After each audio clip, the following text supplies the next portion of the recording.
Hello, everybody. Hope you guys are doing great. Today, we're going to be talking about this marvelous book, Fluent Forever. Fluent Forever. If you don't have it, I recommend it for those ones that are learning languages, or for especially for the teachers. This is a very important book to read that will help you to refresh some of the things that you already know that you learn in your first time learning a language, learning different strategies on how to teach, learning different strategies on how to study. Okay, and the important part when we get into languages is the study method.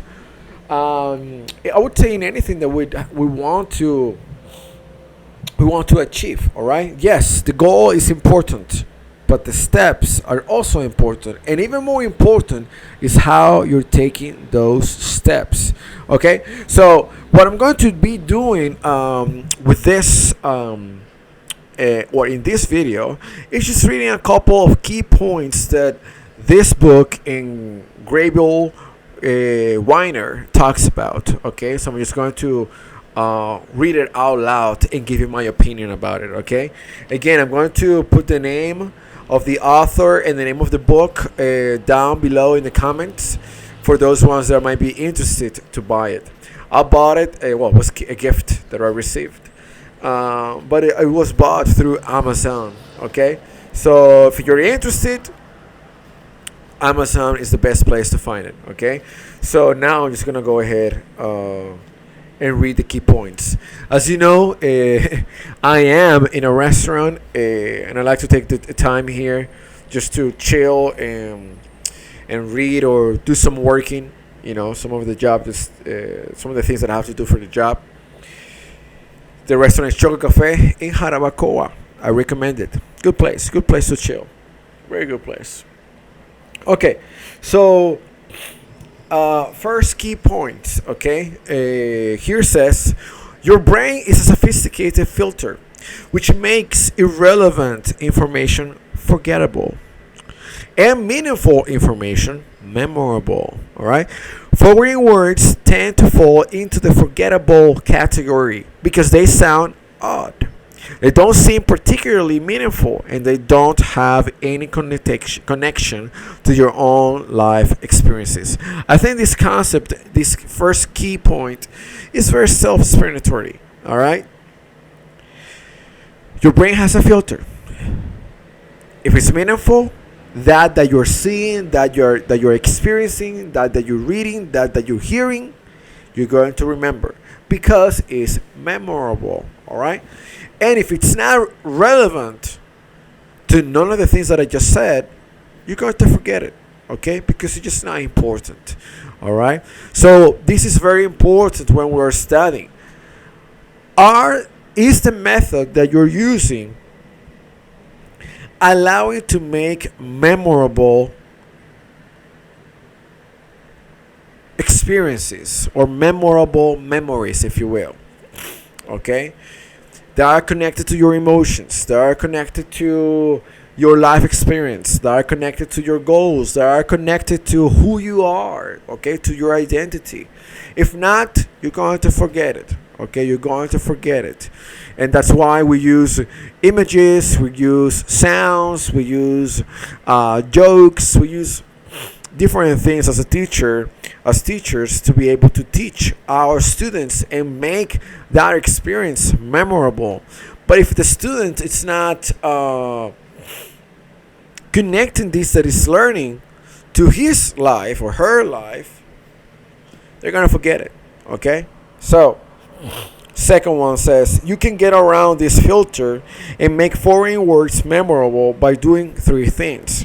First one, like I said, learn the sound system of your language. Learn the sound system of your language. For those that are learning English, I'm just going to speak for English. Well, I guess I will speak for the three.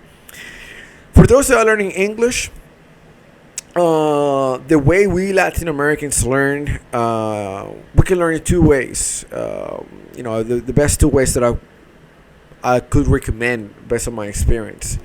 The first one is knowing the vowels rules. Okay, the different rules. Each vowel has a rule of different sounds. For example, the vowel A has A sounds. Okay, the vowel A, sorry, has 4 sounds, and you learn those 4 sounds, and then you apply them. So if you're an English native speaker and you're teaching English to people, my suggestion as a Latin American is easier for us to understand if you go and set up the 4 sounds and you learn and you teach it, okay, for the people.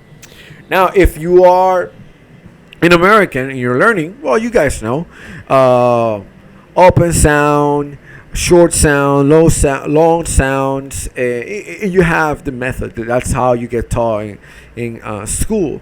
And different, let's do this sound. Let's teach this sound to the kids. Let's teach this or a sound. You have your ways.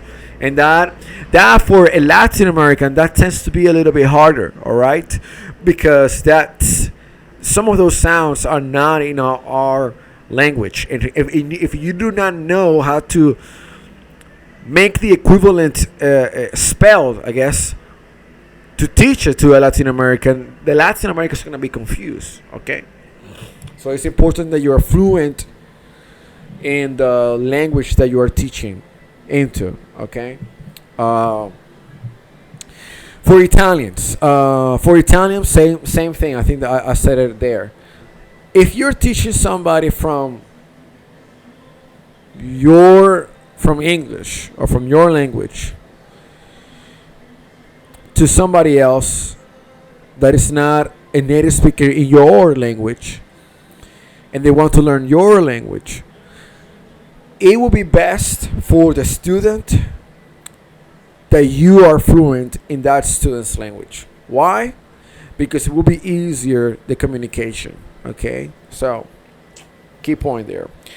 It says also, bind those sounds to images. So every time you are studying and making a sound when reading, make sure that what you're reading has a picture. Okay? You can create a picture. Alright? For example, when we are talking to the kids, we say, no, pow, pow. We do that, pow, pow. So they associate that pow, pow with this image. That means, hey, I'm going to, call your attention. I'm going to do this to you. If you keep doing that, pow, pow. All right? So that's how we learn and can make things memorable. All right? Number 3 within the list. Buy those images to your past experiences. If you cannot create a new experience, go to your back experiences and, like I'm telling you right now, we say in Spanish, pow, pow, same way as you say in English, pow, pow. And I could change the word in Italian and all that, all right? But this is important. This is important for those that are teachers. And for those that are studying, it's also important because now you know how to focus your time in what really matters, okay? And the quality, because it's about quality. It's not about time, the quantity. I cannot spend 2 hours in one in studying something. Just reading. Now, if those 2 hours are quality 2 hours, you're making progress. If you just reading, and at the end you didn't learn anything, you're wasting time. Okay? So start small and make sure those 5 minutes are quality 5 minutes. Then you go 15 minutes, and then those 15 minutes are quality time. Then you go to 20. But don't start with 2 hours if you haven't mastered 5 minutes of quality time. All right? So that's it for today. We may have some more later on, but I wanted to give you these guys in a more structured way, okay, with my comments. And I'm going to be talking about this book, okay? This book I consider is a pretty good book, all right?